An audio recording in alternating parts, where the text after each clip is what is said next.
एक बार स्वर्ग लोक में भगवान विष्णु और माता लक्ष्मी की लड़ाई हो जाती है। प्रभु, आप बहुत निर्दयी हैं। गरीबों के साथ हमेशा अत्याचार करते हैं और जो गरीब होता है वो दिन प्रतिदिन गरीब होता चला जाता है और अमीर और ज्यादा पैसे वाला।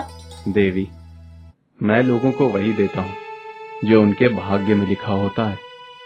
मैं आपकी इन बातों से सहमत नहीं हूँ। धरती पर ऐसे बहुत से मनुष्य हैं जो आपके इस पक्षपात के कारण और गरीब होते जा रहे हैं। अच्छा, अगर मैं आपको इस बात का यकीन दिला दूं कि मैं मनुष्यों को वही देता हूँ जो उनके भाग्य में है, तो आप इस व्यर्थ की जिद को छोड़ देंगी। ठीक है, फिर हम दोनों धरती लोक पर चलते हैं और देखते हैं कि कौन सत्य कह रहा है। ऐसा कहकर देवी लक्ष्मी तुरंत ही धरती लोक पर जाने को होती है कि तभी भगवान विष्णु उन्हें टोकते हुए कहते हैं, अरे अरे देवी, ये क्या कर रही हो? क्यों, क्या हो गया प्रभु? चलिए धरती लोक पर चलते हैं। अगर हम इस रूप में गए तो न जाने उन अबोध मनुष्यों का क्या हाल होगा। आप ठीक कहते हैं प्रभु, मैं तो भूल ही गई। इसके बाद दोनों मनुष्य का रूप धारण कर धरती लोक की ओर प्रस्थान करते हैं। देवी लक्ष्मी और भगवान विष्णु मनुष्य रूप धारण कर बस ऐसे ही इधर उधर घूम रहे थे ताकि किन्हीं दो लोगों को चुना जा सके और ये साबित किया जा सके कि क्या सच में मनुष्य को वही मिलता है जो कि भाग्य में लिखा होता है। तभी उनकी नजर एक घर पर पड़ती है जिसमें सुनंदा और निर्मला नाम की दो बहनें रहा करती थी। सुनंदा अपनी छोटी बहन पर हमेशा अत्याचार करती और उसके कमाए हुए पैसों पर राज करती, तो वहीं बेचारी निर्मला कपड़ा सिलाई करके पैसे कमाती और सारे पैसे सुनंदा को दे दिया करती थी। इस तरह एक का जीवन सुखपूर्वक तो दूसरे के जीवन में बहुत सी तकलीफें थी। प्रभु, चलिए इस घर में रहने वाली इन दो बहनों का ही चुनाव करते हैं। देखिए तो बेचारी निर्मला को इतनी मेहनत करने के बाद भी कैसे दुखी जीवन व्यतीत कर रही है। ठीक है देवी, जैसी आपकी इच्छा। अरे निर्मला कहाँ मर गई? कुछ खाने को मिलेगा या खाना भी मैं ही बनाऊं? नहीं दीदी, बस अभी आई। निर्मला रसोई से खाना लाकर सुनंदा को दे देती है। छी, आप ये भी कोई खाना है? इस घर में ढंग का खाना भी नहीं मिलता। ऐसा कहकर सुनंदा उस खाने की थाली को गुस्से में फेंक देती है और वहाँ से चली जाती है। निर्मला रोते रोते गिरे हुए खाने को उठाने लगती है। पता नहीं क्यों ऐसा मेरे साथ ही होता है। मैं जितना भी अच्छा करने की कोशिश करती हूँ लेकिन मेरे साथ हमेशा बुरा ही होता है। हे प्रभु, ऐसा मेरे साथ ही क्यों होता है? क्यों आपने मेरी किस्मत को ऐसा बनाया है? मेरी किस्मत में कोई भी सुख क्यों नहीं लिखा है? भगवान लक्ष्मी और देवी पार्वती दूर खड़े ये सब कुछ देख और सुन रहे होते हैं।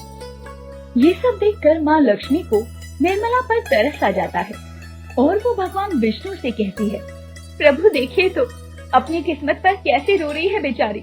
क्यों ना आप निर्मला को ढेर सारा धन देकर उसकी किस्मत ही बदल दी।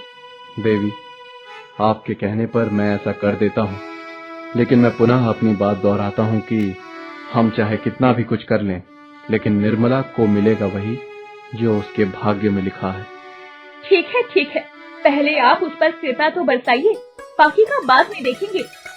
निर्मला स्वभाव से बहुत ही ईमानदार और लोगों की मदद करने वाली स्त्री थी। उसे पूजा पाठ करना बहुत पसंद था, इसीलिए रोज सुबह वो मंदिर जाती और पूजा अर्चना किया करती। रोज की तरह निर्मला मंदिर जा रही थी कि तभी भगवान विष्णु चमत्कार से एक मिठाई का डब्बा ले आते हैं जिसमें ढेर सारे सोने के लड्डू रखे थे, जिसे देखकर देवी लक्ष्मी कहती है, इन सोने के लड्डुओं को पाकर निर्मला अति धनवान हो जाएगी और उसे उस सुनंदा के अत्याचारों को नहीं सहना पड़ेगा। इसके बाद भगवान विष्णु उन लड्डुओं को उसी रास्ते में रख देते हैं जिस रास्ते से निर्मला रोज मंदिर जाया करती थी, और फिर दोनों वहीं पास में एक पेड़ के पीछे छुप जाते हैं। तभी वे दोनों निर्मला को सामने से आते हुए देखते हैं। निर्मला की नजर रास्ते में रखे उस मिठाई के डब्बे पर पड़ती है। अरे, ये रास्ते में मिठाई का डब्बा किसने रखा? किसका होगा ये? लगता है ये डब्बा गलती से किसी का यहाँ पर रह गया है। ऐसा कहकर वो उस डब्बे को उठा लेती है और आगे बढ़ती है कि तभी उसकी नजर वही मंदिर के पास बैठे एक भिखारी के बच्चे पर पड़ती है। इस बड़े डब्बे को देखकर तो लगता है कि इसके अंदर बहुत सारी मिठाइयाँ होंगी। अब इतनी मिठाइयों का मैं क्या ही करूंगी। एक काम करती हूँ, ये डब्बा मैं उस छोटे से बच्चे को दे देती हूँ, शायद इसके काम आ जाए। वैसे भी बच्चों को तो मिठाइयाँ बहुत पसंद होती है, इस डब्बे की जरूरत मुझसे ज्यादा इस बच्चे को है। इस तरह बिना डब्बा खोले निर्मला उस मिठाई के डब्बे को उस छोटे बच्चे को दे देती है। देवी लक्ष्मी और भगवान विष्णु वहाँ छुपकर ये सब कुछ देख रहे होते हैं कि तभी भगवान विष्णु उन्हें कहते हैं, देखो देवी, तुम्हारे कहने पर मैंने निर्मला को भाग्य से अधिक देने की कोशिश की, लेकिन उसने उस डिब्बे को खोल कर तक नहीं देखा और किसी और के भाग्य में डाल दिया। मैं अब भी नहीं मानती इस बात को। हो सकता है कि उसका ध्यान कहीं और होगा। आप एक बार फिर से प्रयत्न कीजिए प्रभु। ठीक, जैसा आप कहें देवी। अब की बार भगवान विष्णु उसी बच्चे का रूप धारण करते हैं जिसे निर्मला ने मंदिर में मिठाई का डब्बा दिया था। निर्मला अपने घर के कामों में व्यस्त थी, तभी दरवाजा खटखटाने की आवाज आती है। कौन है? जरा रुको, बस अभी आई।